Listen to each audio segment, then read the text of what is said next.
2019, and I am so happy. Well, first of all, I'm your host, Kim Matina. Forgot to say my name. um, I am a technology teacher, a Google certified trainer, and a gold product expert for the Google for Education Forum. And today I have on the show Miss Jessica Reed, who is a special education teacher in the middle school in Georgia. And I'm very happy to hear that she is a newly Google certified innovator, the New York cohort, and she is a Google certified trainer. So, welcome to the show, Jessica. Hey. Hello. Yes. And excuse me as I get my child's sensory box because that's what we have to do. Yeah, so Jessica is home and she is with her children. So it's it's going to be a very awesome show because her kids may end up showing their faces and contributing a little bit as well, which is there's only all good. Right yeah. now. That's life, right? It's only one. Only one. So why don't you tell us a little bit about yourself? Okay, sure. So I'm a Google innovator for New York City, or the NYC 19. Google trainer, Microsoft, MIE, you name it, I probably have the certification just because I like having all those email badges. And I enjoy learning all that kind of stuff. But I'm also a student voice ambassador for Flipgrid because I love using Flipgrid in the classroom. I've been teaching for about 11 years. I've taught everything from kindergarten to high school, been a paraprofessional, and now I've been in middle school SPED for 5 or 6 years. This is my second year doing completely resource. So wow. ELA all day. I teach the same grade level standards, just a little differently. We do a lot more activities like technology based and that kind of thing. And it's neat because I have the same kids every year. So I get to see them grow and progress throughout the year. Yeah. Yeah. I like that. That like in New Jersey, it's called looping. They loop. Yeah. Is that what it's called in Georgia too? Mm-hmm. Okay. Yeah. I think that's a good way of actually tracking progress without standardized testing being involved, It is, except they know me too well by now. And so they all, like my 8th graders are like, blah, blah, blah. I'm like, come on, guys, seriously, But yeah, but that's actually any 8th grader. Any student. And they start getting comfortable with you. They start, Yes. They start doing that. But I wasn't really big into technology, but when my daughter was about 6 months old, I decided to pursue my EDS in instructional technology and then open the floodgates of everything I've learned. And so this summer I graduated with my EDS. Well, congratulations. Thank you. And so Twitter has just been an awesome tool that I've used to just make connections like this. But it's just kind of exploded. But I like to do conferences. I'm trying to get my name out there and present. Trying to maintain the SPED stuff and the technology. And I'm also married to my husband, and I'm a Kentucky Wildcat graduate, so big UK fan, basketball. And my husband's an Alabama football fan. Oh boy, that must be a rival in the house. It is when they play each other, which is not very often, but basketball season's not pretty for him. So let's not go there. So today, I'm actually really excited to hear how you use Google Slides in the classroom, and you had said that you want to present how you can use Google Slides in a fun, creative, and engaging way for all students to learn and be participants in your lesson. So, what are you doing to make your students be more involved in your lesson? I know you're using Google Slides, but what are some things that you're actually implementing in there? So when I started doing the innovator stuff, once we got in, we started a shared deck, which is, like everybody uses the same Google Slides. And I thought that was a really cool idea because a lot of times my kids will not do like 10 to 11 slides. Like it's just not going to happen. But if I give them 1 to 2 slides, like you're going to present this and this be your part, I get a lot more effort and a lot more work out of them than I do if it's just make me 11 slides about blah, blah, blah, blah, blah. Okay. And so what's been really cool about it is like we did Edgar Allan Poe 2 weeks ago because it was like Halloween and like creepy. We did the Telltale Heart and also did Annabelle Lee, Telltale Heart. Oh, what's the other one? The Raven. And so what I did was the Raven was put on each different slide. And what I had the kids do was they interpreted it what they thought. So like they took Edgar Allan Poe's poem and turned it into their own, it's like modern day English. So what they thought. And so what was really cool is because you would go through the slides for the poem and there was like an explanation and how the kids saw it. So I was really able to assess whether or not they understood. We were talking about how the setting of Poe's stories creates, or like his background and his, because Poe had a crazy life. Like all of the women he loved died of tuberculosis. Like he himself wasn't very well. And so it was neat to have the kids have all that background knowledge and then turn it into something where they were able to express what they thought Poe was thinking. Does that make sense? Yeah. So you created some type of template with like 3 or 4 slides on it for them to fill in?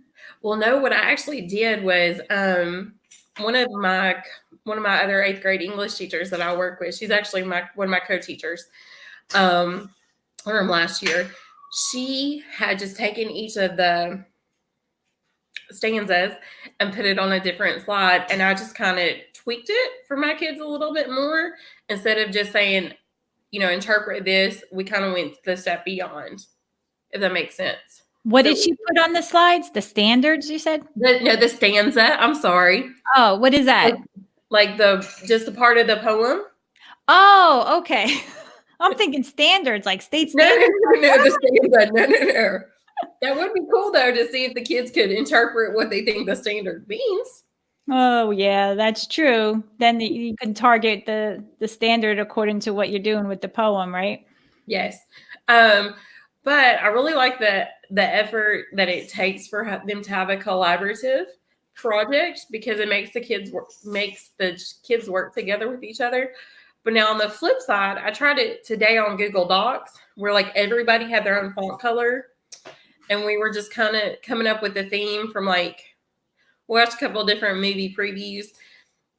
And I thought I was about to lose my mind because it was too much. Too much, yeah. Like the doc didn't work because they were so focused on what color they were and then making their little person or whatever move. So the slides was much better because then each person is responsible for a slide. Right. And then there's only like one person working on one slide because the doc, everything is like, who's typing on whose line and who's hitting enter and moving it down. It's a little bit more chaotic. I agree. The slides tool would be a better way to collaborate with that, what you're doing. Definitely. And then, so what did you do? Like, so you created a Google slide and you assigned like 1 slide per student, 2 slides per student. Did you put their name on it?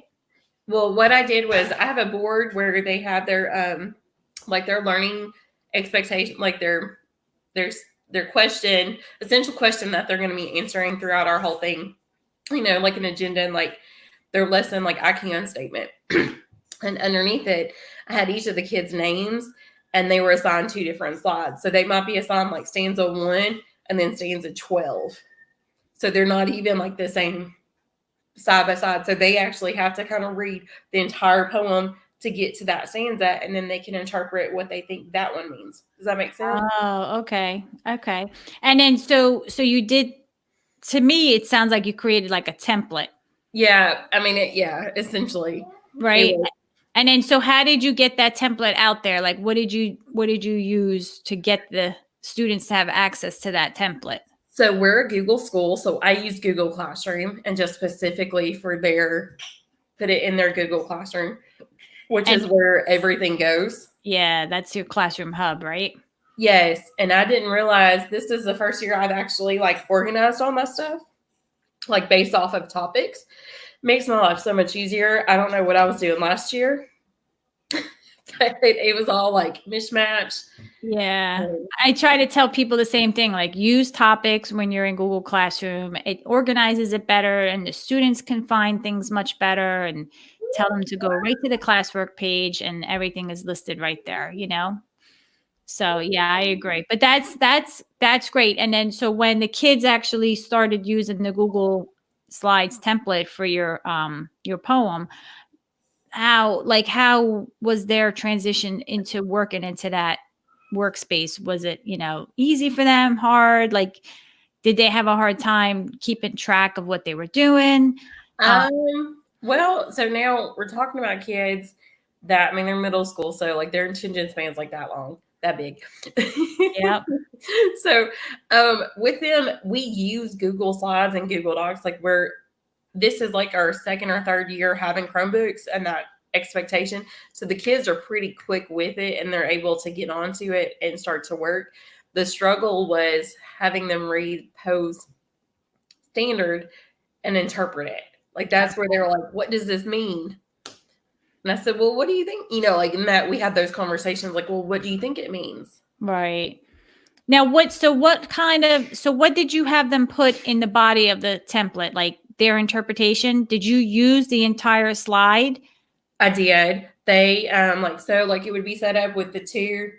So like here's the stanza, and then they would have a box for themselves, and they would interpret it, like write what they thought it mean, all that kind of thing, and then they could add clip art to it, whether it would be like the raven or whatever pictures they wanted to within reason. Because then we had to have that whole conversation about pictures are not free. Right. Yeah. All of that kind of stuff. So copyright which is really cool because the kids don't realize that. I've said that to some teachers I worked with before. I'm like, you need to make sure that they understand that it's copyrighted. It's just like plagiarism. Like you have to give credit. Yeah, exactly. But in Google Slides, I think when you search for an image, a Google search image, I think it automatically defaults to being able to use the images. I didn't know that. I think it does. I'd have to double check that, but I thought that it automatically defaulted to where you are allowed to use those images that are displayed. Okay, cool. It's not, but within Google Slides. Yeah. Okay. Yeah. I'm pretty sure. But like I said, I'd have to double check that because, I don't want to give people false information. Yeah. But I mean, that's important to let them know, hey, you gotta give credit. If you're taking something from somebody else, you gotta give them credit. So explain now what you did with giving them, feedback. Like, what did you do? So when I was looking through them, I just kind of had like very similar to writing conferences. I just kind of pulled them aside and said, share with me what you're thinking and explain it to me. I really want to teach my kids Screencastify to be able to have them use it because that's how I do so much of my stuff. But we first I want them to feel comfortable explaining what they're thinking. Like we've done Flipgrid several times. They all know how to use Flipgrid. It was actually kind of cool because one of my kids went to the chorus teacher and she was having them use Flipgrid and he was like, we already did this in Miss Reed's room. And I was like, yes, because I had to do it for a project. But anyway, so I just want them to feel more comfortable having that one-on-one conversation and being able to explain themselves, if that makes sense. Yeah. A lot of times at least I'm better verbally than I am writing, so I can explain it to you better than what you see on the paper. Right. So a lot of that's true. Yep, that's true. Sometimes you have to say it instead of writing it out. Now, like that's what I was thinking too. You mentioned Screencastify. Like I was wondering if you use Screencastify to give them feedback. I have not done that yet. I have with my autists. I taught a class in the summer at Dalton State, and I did that for several of my kids where I would be like, hey, this is what I need. This is not what I want, like explaining that kind of thing. Right. Because I mean, it does make a big difference. Because what's nice about it is if you get the install the Screencastify add-on for Google Slides, Okay. Yeah, there's an add-on now for Google Slides for Screencastify, and when you insert the video, or you give a comment, I think the video like gets saved right in your drive. Oh, cool. Like Okay, I'll have to try that. yeah, I mean it's they made it so like seamlessly easy. You know what I mean? But I know I mean, I haven't really played with it as much as I would have liked to so far, but I know there's a uh there's an add-on for Screencastify for Google Slides, so you can leave comments using that. And I think you can either insert the video into the slide, or you can put the link to the video in the comment, in the comment. So like Very cool. you can do it either way, but that's a great tool to use too. I mean, I've used audio recordings like Vocaroo to leave feedback for kids, where for me it's easier because I would just record my comment, and it would give me a link, and then I would just paste the link into the comment in the doc or whatever. Oh, that's a cool idea. Yeah, I like that. because sometimes, I mean, it's still audio. You're just not seeing your face. Mhm. Now, so what else? How else do you use Google Slides to engage the kids? Like, what else do you do? So I am currently just starting with my 6th graders doing Bud Not Buddy from Christopher Paul Curtis. And with my 7th graders, I'm doing, I was starting Bud Not Buddy. And then one of them was like, we read this last year, blah, blah, blah. And then told me the plot of the story. And I was like, okay, we did read it. My bad. Me trying to keep up. Got 3 different classes. And that would be my pork tenderloin. So the other class is reading Bud Not Buddy. And so what I want them to be able to do is something very similar, but I really want to focus on, for the 7th graders, I really want to focus on civil rights. And I'm kind of playing with that. Like, do I want them to take what they see or what they learn through Bud Not Buddy, through When the Watsons Go to Birmingham, and kind of see figure out different figures, historical figures, kind of expand off into that. Does that make sense? Yeah. But we're really trying to focus on how to make no, that's my 6th grade. See, my brain is going in 3 different directions. For my 6th graders, we are talking about making inferences. And so what I want them to be able to do is to read Bud Not Buddy and find a statement. And I want them to infer and come up with the evidence, like the persuasive, and use the Google Slides through that. Yeah. So like I like how you're using it to collaborate with the kids, because I mean, I think people need to know that it's more than just a presentation tool. Oh, I love it, because you can write on it and type on it, and the kids are like, yeah, how is she doing that? I see you. Yeah. Yeah, I'm watching behind you. I know what you're doing. Yep. No, I agree. I think now, have you ever used Pear Deck, the Pear Deck add-on? Yes, I love Pear Deck, and I love Nearpod. We are in Nearpod school, I guess. We have a Nearpod. But I actually used Nearpod, the new extension that they've got in Google Slides, and that was pretty easy to use. I like Pear Deck a little bit better when you have when you're asking questions and having the kids respond, because it seems that it's very seamless. If that makes sense. So because Pear Deck and Nearpod, they're very similar, right? Mm-hmm. They are. Okay, but so you said Nearpod has a new extension. What does it do? That is, so basically, and I could be wrong if somebody else is Nearpod aficionado, but you used to have to actually go to nearpod.com and create the slide, or you could import a PowerPoint into the Nearpod to create it.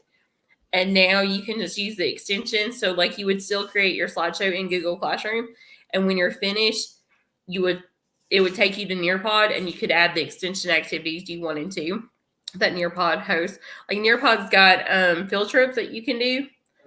And so like when I was explaining it to a group of teachers, several of our kids are never going to go to San Francisco. So, but you can show them the Golden Gate Bridge, and it's like a 360 type of view, and it's really neat to kind of see that not virtual reality, but like the kids get to see something from a perspective. Right. And that Nearpod does that, really? Yeah, it's a field trip. Mm-hmm. Wow. I haven't used Nearpod in a long time. It's been a while. I mean, I'm more of a Pear Deck person. Okay. But I know my school has a subscription to Nearpod, and some teachers use it, but I don't use it in that way at all. Like, cause I'm too busy using my Jamboard. Yeah, no. So, I mean, you have something. Yeah, no. like I use Jamboard how you're using Google Slides. I use Jamboard that way. So it's, Okay.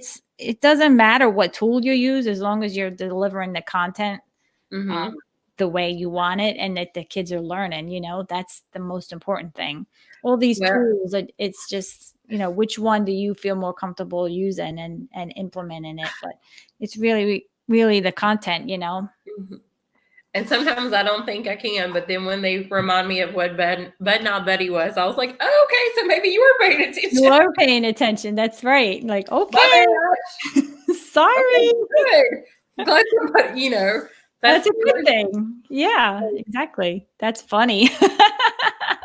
No, it's good. So I'm curious though. So you said that you use Google Slides and Google Classroom, and then when the kids are all done with the Google Slide template that they're doing for ELA, how do they handle the assignment in Google Classroom at that point? So the whole assignment's over. You gave them feedback. You gave them a grade. Like, so do they mark it done? Like, how do they? I'm sorry. Can you say that again? Like, so in Google Classroom, when they're all done, you gave them feedback. You gave them a grade because you shared it in Google Classroom as not make a copy, but for all students to edit the file. So how do the students actually close that assignment out? Do they mark it as done, right? They do. And then because I'm the main person, I just tell them to only do that slide. And then they mark it done, and then you get control of it, and then you grade it, and then you return it back to them, or you just no. Well, it's really more of like I just tell them their grade. Okay. Based off of their like. If you return it back to them, then they become like editors again, and you don't want that, right? No. Okay. So that's good to know because most people they don't do that. They're creating assignments and they're making a copy for each student when they attach a document or something to the assignment. So it's nice to see that you're actually using a different way to collaborate with the kids and how you handle wrapping up the assignment and closing it out in classroom, Yeah. It's important because some people, you're a creature of habit, you go in, you create an assignment, make a copy, and then the kids turn it in. You grade it, you return it, and you're done. But I'm really bad though about not grading it. Like if it's like a warm up, I'm so bad about that. Like I will have like 8 warm ups to grade because I forget because we get so caught up in like talking about things, and then it's time for progress reports, and I have no grades. Then you gotta go back. Yeah, I know. That's my fault. That's like completely on mine. No, it's all good. I mean, honestly, like I use Google Slides. I'll have like my do now on the board in a Google Slide, and then my learning goal, and then I'll take. But I'm transitioning everything over into Jamboard now, so like I'm still using Google Slides for that, but and then I'll create like rubrics and slides. Okay. So kids can actually, or I'll do it in slides, or I'll do it in Google Drawings because I can make it a little bit more, prettier and format it, and then put it in Google Slides. But Google Slides is a great way of even creating templates, doing interactive presentations with the kids. You can have them answer you through one of these add-ons, Pear Deck or Nearpod, Mhm. and then have them collaborate like what you're doing in Google Classroom as allow students to edit the file, which is a nice option as well. Yes. Definitely. Well, I really appreciate you sharing all of Yeah. your experience, and especially special education. It's hard to keep them engaged and to keep them motivated and everything. So the more that you get them hands on, the more you're hoping that you hook them in. So Yeah. it's nice to see that you're able to do that with slides and all these other little tech tools. I'm laughing because my child has now spilled rice all over the floor from Oh her sensory no, box. I'm sorry. Okay. She's done this every time I do something, like I'm on the phone, she'll go to the sensory box like, Well, that's because "What you're are you not giving her doing?" any attention. That's why. Yes. I'm like, "Whatever, that's fine." The floor needs to be cleaned anyway. Oh no. All right. Well, let me wrap up the show then so that you can tend to her. So let me share my screen real quick. And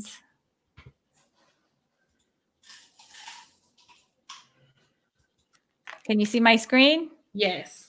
All right. So if you'd like to be a guest on my show, you can go to the sweettalk.com. That's the SUITE talk.com.